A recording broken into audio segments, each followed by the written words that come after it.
Magandang umaga mga kahuwan. Narito na ating LPA Update Live. Sa kasalukuyan po ay may binabantayan tayong low pressure area na nasa loob ng ating Philippine Area of Responsibility. Kung makikita po natin itong green na bilog, ibig sabihin po niyan ay hindi natin inaasahan na magiging isang ganap na bagyo itong nasabing low pressure area sa ngayon. As of 3 a.m. po, huli itong namataan sa line 645 kilometers silangan ng southeastern Mindanao. At kung makikita din po natin dito sa ating latest sa satellite animation, kahit malapit po yung sentro nitong low pressure area, ay posible pa rin pong magdulot ng mga pag-ulan itong LPA sa may silangang bahagi ng Visayas, gayon din sa Mindanao. Samantalang sa Metro Manila at sa nalalabing bahagi naman po ng ating bansa, partly cloudy to cloudy conditions po inaasahan natin ngayong araw. So posible pa rin po ang mainit na panahon, especially pagdating ng tanghali. At pagdating naman po sa hapon at sa gabi, mas madalas po yung tsansa ng mga isolated o mga bigla ang pagbuhos ng ulan, dulot po ng mga thunderstorms. Sa mga susunod na araw, habang papalapit itong low pressure area sa ating kalupaan, ay posible pa rin po magdulot ng mga pag-ulan sa may silangang bahagi ng Kabisayaan at Mindanao, gayon din sa may Bicol region, at posible din po maapektuhan ang mga karating na probinsya sa Visayas and Mimaropa area. So magiging lagay naman po ng panahon ngayong araw dito sa Luzon, magpapatuloy pa rin po yung maaliwalas at mainit na panahon, especially pagdating ng tanghali. Kung may mga pagulan man, ay panandalian lamang po ito ng mga pagbuhos ng ulan na dulot po ng mga isolated na thunderstorms.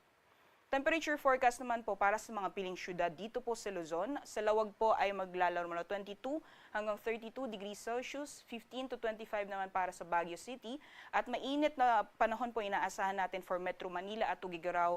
Yung temperatura po ay maaaring umabot ng 34 degrees Celsius. Dito po sa Tagaytay, agwat ng temperatura ay maglalaro mula 21 hanggang 33 degrees Celsius at 24 to 31 degrees Celsius naman para sa Legazpi City.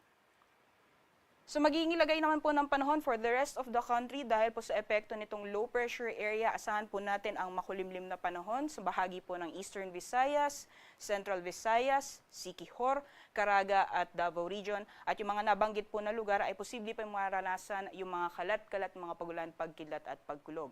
Lalong-lalo po sa may bahagi ng Eastern Visayas, doble ingat po dahil posible pong maranasan yung malalakas na mga pagulan mamayang hapon na posible pong magdulot ng mga pagbaha, pati na rin po yung pagguho ng lupa.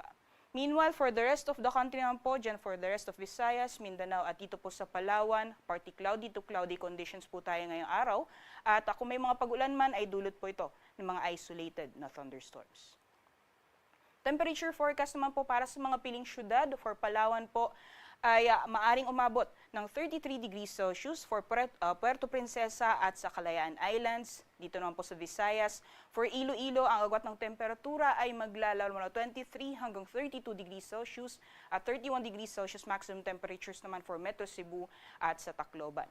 For Mindanao naman, sa Zamboanga, maglalaro mula 24 hanggang 33 degrees Celsius, 32 degrees Celsius maximum temperatures for Metro Davao, at sa Cagayan de Oro naman po, agwat ng temperatura ay maglalaro mula 25 hanggang 31 degrees Celsius.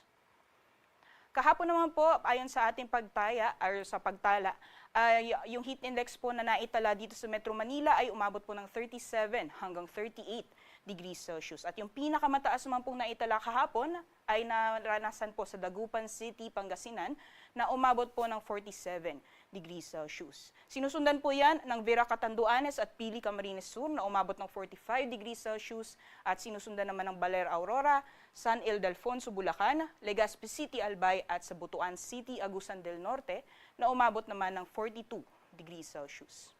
Ayon naman po sa ating forecast for today, yung heat indices po dito sa Metro Manila maaaring umabot ng 38 hanggang 39 degrees Celsius at yung pinakamataas naman po ay posible pa rin maranasan sa Dagupan City, Pangasinan na maaaring umabot ng 47 degrees Celsius at sinusundan naman po yan ng San Ildefonso, Bulacan na maaaring umabot ng 43 degrees Celsius. Kaya manatili po tayong hydrated ngayong araw mga kababayan.